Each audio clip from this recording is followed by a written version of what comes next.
Салаа тайчаад эмгтээчүүдийг цэрэг татмаар байна уу? Хулгайг мэдсээр байж дуугаа өнгөрч байгаа бол таа ч гэсэн хулгайч. Шок мэдээ хошинтой амь нэвтрүүлгийн 53 дахь дугаар эхлэхэд бэлэн боллоо.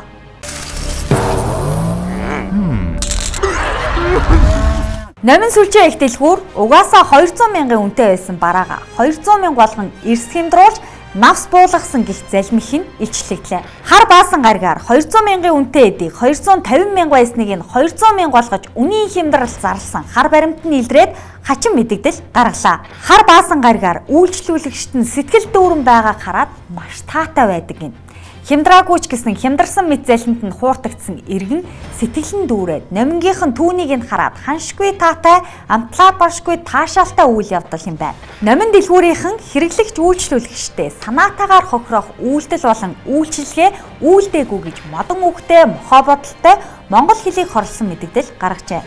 Номингийнхны үгээр бол 200 мянган үнэтэй эмийг 200 мянга болж хямдарлаа гэж санаатаагаар биш санаагүйгээр бичиж хэвлэж тавьсан юм байна. Та бүхэн минь сошиал орчин дах мэдээсэлтэд шүүлтүүртэй хандахыг уриалж байна гэжээ. Өчигдөр нь 200 мянга байсныг үнийн хямдралтай өдөр нь 250 мянгаас 200 мянга болж буурлаа гэсэн баримтыг чинь алган дээрээсээ хоёр нүдэрээ үзэхэд хаанхын ямар шүүлтүүр хэрэгтэй вэ? Номингийнхэнд хэлчихье. Бид сохор номин биш. Үзүүл үнс олчихдаг, харвал хайлс олчихдаг. Үннийг бүдгрүүлдэг, баримтыг балдаг, шүүлтүүр үнийн хул хямдрлаар байтугай үнгүй өгсөн ч авахгүй үүгээр хариу мэдэгдэе. Нэмэх хасхаа мэддэггүй охор толгоотнууд биш. 79900-ийн цамц 50% хямдраад 89900 болдог. Хоос нь нэмсэн үнэ дараад хуучин үнээр нь зарахыг супер хямдрал гэдэг юм уу? Муу цаанч нэг юм нэмэх хасхаа ялгаж чаддаг хүмүүс. Үндсэн үнэн дээр нь 400-аас 500 мянгаыг нэмж бичээд буцааж улаанаар хэрэгслээд хуучин үнийг нь 30 мянгаар өсгөснийг чинь мэдсэн шүү. Сүүлийн 2 жил тасаг цэрэг амиа алдсан. Цэл залуу насны галт үлийг игнэгт унтраасан эмгэнэл баримтуудыг хүргэж байна. 326 дугаар ангид залуу хүүгүүн учир бүтүүлгээр амиа алдаж сүүлийн 2 жилд айрамд дэг байхгүй гэж Батлан хамгаалахын сайд гүрийж байтал 120 дугаар ангид 18 настай байлдагт зодуулсан хэрэг гарлаа. Альчуур норгож гартаа ороогоо цээжинд нь зөгтөг ярганы улмаас хүүгүүн мис засалд орж уушигнаасаа ус ахуулсан байна. Зодуур дээр нь нэрмээс болгож угаасаа сүрээтэй байсан гэж нэмж доромжилсан байна. Ил сарх саруу үлдээхгүй тултал. Тэгэл альчуур ороож байгаа зөвхөтдөг шин. Бид нэрээс сүрээгийн шилтгаантай байж болно. Вирусын шилтгаантай байж. Одоо бид нар гинттэй гэж хэлэх үү? Хэлж чадахгүй шүү дээ. Бид нар оншоод тодруулаад байж байна. Алтан саа мөрөн дээр нь гялтгансан генерал дарга нарын өөдөөс ахиад өгөх ам алга гэж алагдсан залуу хүүгүү бие махбод сэтгэл зүрхээрээ шархлан хохирсон залуус аав ээжүүд хоолоо зангируулан хэлж байна. Жавсмагийн Болбаатар Сүхбаатар дүүргийн цэргийн хилцсийг толгоолж байхдаа зүрхний мэссэлд орох гэж байсан өвчний групптэй алтан цэцгийн өргөдлийг урьж өрөөнөөсөө зодоод гаргасан. Хүний ганц хүү ээж эмээгээ асрах байсан залуу 016 дугаар ангид өрөөс нь сонсголоо алдаж хувь заяанд оронгороо иргсэн. Генерал Болбаатар бүх амьдралаараа хохирсон ээж хүү хоёрын өмнөөс гэлбэлзэн тохилсон сууж байна. 4 халт зэрэг зодуулаад нэгдүгөө сонсголгүй орой 6 цагт өглөө ангидаа очиод орой 6 цагт сохор дүлээ олол хүрээд ирсэн. 2022 оны 6 дугаар сарын 15-нд дотоодын цэргийн 05 дугаар ангид Тангаргийн баяр болж ээж нь 18 настай хүүдээ хідэн бууз чимхээд аваачиж өгсөн. Ээжийнхээ өгсөн 3 халуун буузыг эзсэн цэргийн залуу хүүгүүнийг шүүх шинжилгээ 2 удаа уншлаад ходоод нь задарсан гатны нөлөөгүй гэж үздсэн. Яагаад ходоод нь задарч шалтгааныг би бит. Тэгээ надад юу гэдэлсэн хоолны хордлох гэж хэлж байгаа. Үндсэндээ би буузал аваачиж өгсөн.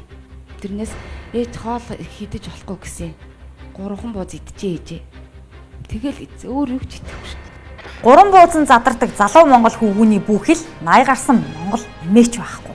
Гадаадд сурахаар явах бүх төлбөр мөнгөө төлчихсөн. Аяны богцоо зэгчгсэн байсан хүүгүүнийг 2022 оны 10 дугаар сард цэрэг татсан.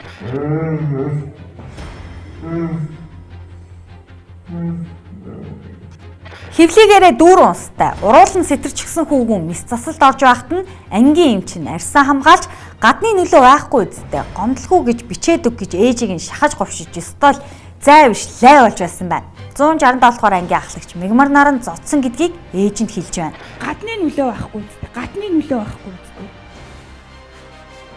Хөөе тэр хүүгүүд өвчнөдөө шаналаад яолоод хөвчих чад ихийнх нь хажуунаас яаж энэ хүүхдээс юм асууж чадж гэнэ. Мегмар нар ахлагч 167 дугаар ингээ. Энэ миний хүүг зодсон байгаа байхгүй. Боксчин эрүүл чирэг тамирчин залуу баян үлгий цэрэг татагдаад 7 онолгүй нас орсон. Бүх хэрэгт нь хүнд өвчилж муудсан байсан гэж шүүх эмнэлэг дүгнсэн. Тухайн үеинд болохоор шүүгчийн дүгнэлтэн дээр зүрхэн томорсон дотор эргэтнүүд нь одоо бицэрсэн одоо муудсан гэсэн тийм дүгнэлт гаргасан байлээ. Одоо бас цагдаагийн байгууллага бид итгэхгүй байна гэж. Яагаад тэгэхээр нэг шүүх эмнэлгийн шинжилгээг дүгнэлтээр болохоор юу ятсан гадны нөлөөгүй гэдэг шийдвэр гарцсан учраас ерөнхийдөө хэрэг хаагдах шинжтэй болчиход ингээд энэ эцэг эхчүүд нь одоо юу яагаад хомдолтой явж байгаа. Дотоод иргэний их сургуульд цагдаа болох сонсогчид ахнар нь 1-р курсын дүүгийн эрүүгийн хугартал задаад хувцсны шүүгэнд нуучдаг юм байна. Хууль сахиулагчдыг сургаад байна уу? Хууль зөрчигчдийг өсгөөд байна уу? Ганцаараа биш, долуулаа байж байхад 2022 оны 6 дугаар сарын 12-ны шөнө 9 давхраас унаж амиа хорлсон гэд өнгөрсөн.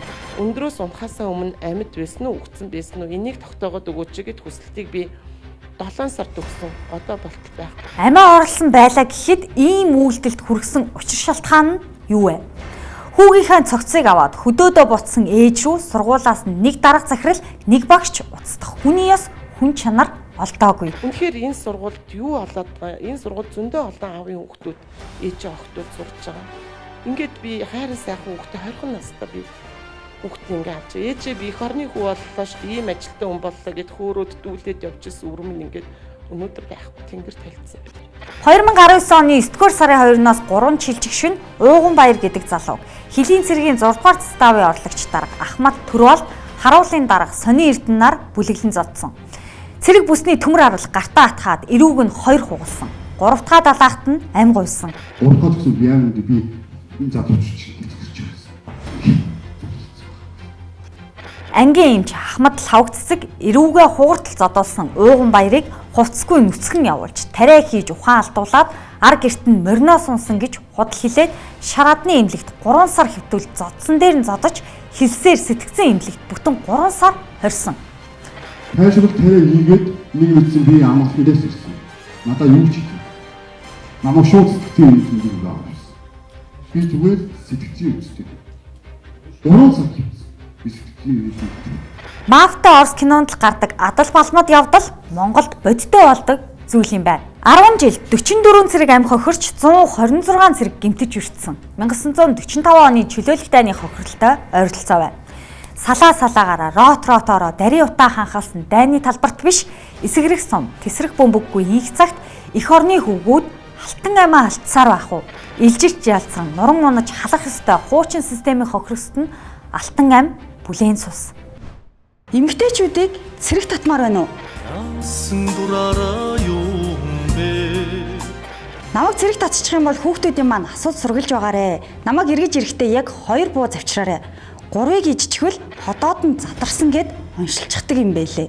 Эцэг эхчүүд эр цэрэгт явсан хүүгээ эргээд эсмийн дээрээсээ гэж залбираа сууж байтал нэмээд огтыг нь авч яваад татчингаагаа дэвэл яах вэ? Хал цэрэг ахлагч анаа нар яаж тэглэх бол? Харин чирчүүдээсээ илүү садист, садамасахист байвал яах вэ? Эрэхтэй согтуу дарга нар яах бол? Салаа тайчаад гэж байгаад өнгөө стриптиз үзсэнгэх бах та. Камергүй газар аваачаад яах бол? Ахаад нэг сайд гарч ирээд тас гүрээгээ сүүлийн 2 жил цэргийн ангид бэлгийн хүчирхийлэл байхгүй болсон гэд мэлдэд зогсох бах та. Дэлс суулын байвал дэлсэж орхитг нь урт гарт Монгол хулгайчийн гин биш зан. Тавхтай эдээ чихрээс хүртэхдээ ч өөрөө ирэхгүй дунд далавраараа хавчиж авах нь хурууныхаа хээг үлдээхээс болгоомжлох хулгайчийн сурсан арга. Ичгэн амтнаас ялгарах хүний шинж. Их найт төвийн лангуунаас хулгай хийгээд баригдсан 3 хулгайч эмэгтэйд ийм шинж алах уу? Эсвэл бамтсандаа ингэж цайв уу?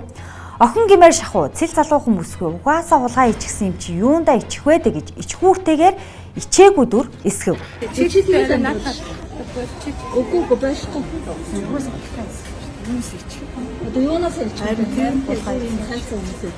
Бүлгийн толгойлогч бололтой бүрх төмпөн малгайт бүсгүй хулгайч биш хуулийн сургуулийн профессор мэд ял шийтгэлийн талаар яс нарыг номлож өөртөө цагдаа, өөртөө прокурор, өөртөө шүүх мэд аяглаж байна. Тэгээд нөө ядаа өөрөө хасаа үсгийн бишээтэй хөөцөлтөөр тэр хуулийн торгуулаа 250 одоо яах вэ? Тийм хөөцөлтэй амжилттай юм уу тий? 7-оос 30 хоног баривчлах заалттай ч нэн ядуу өрх толгоос учир 250 мянгаар торгоод гаргадаг. Цагдаа нэрээд наад бичлэгийг нь устгахчаас хойш Монгол даяар гэж ирээд үхсэн тохиролцоод өчиггүй мултрахыг оролдож байна. Ичхэн хүний шинж. Хулгайг өөгшүүлсэн, хулгайчийг өрөвдсөн нийгэм өөдлөхгүй.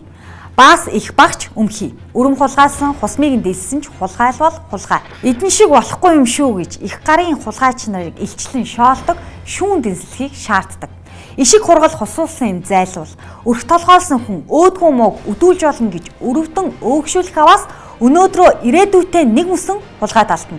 Хулгайг мэдсээр байж дуугаа өнгөрч байгаа бол таа ч гэсэн хулгайч. Шок мэдээ хошин тайм нэвтрүүлгийн 53 дахь дугаартай хамт байсан эрхэм үзэгч та бүхэндээ баярлалаа.